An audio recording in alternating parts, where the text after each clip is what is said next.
এই বিক্ষোভ কতক্ষণ এখানে অবস্থান বিক্ষোভ চলবে? আমাদের বিক্ষোভ ততক্ষণ চলবে যতক্ষণ না আমরা 50,000 ভ্যাকান্সিতে নিয়োগ পাবো। আমাদের 50,000 ভ্যাকান্সি দিয়ে নিয়োগ নোটিফিকেশন দিয়ে আমাদের দ্রুত নিয়োগ করতে হবে। এই বঞ্চনা আমরা সহ্য করতে পারছি না।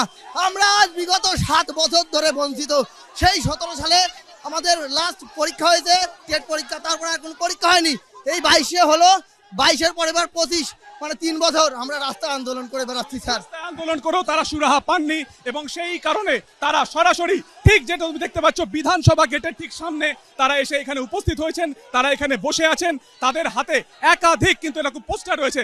একটি পোস্টার দেখা যাচ্ছে যে টেট পাস করে আজও পথে বসে আছি আমরা, নিয়োগের নামে দিদি হাতে দিল বাটি।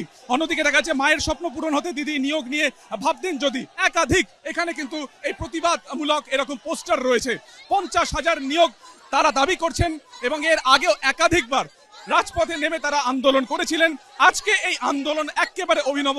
তারা সরাসরি এসপ্ল্যানেডের গ্রিন লাইনের যে গেট রয়েছে সেই গেট থেকে বেরিয়ে তারা সরাসরি বিধানসভার গেটের সামনে রয়েছেন।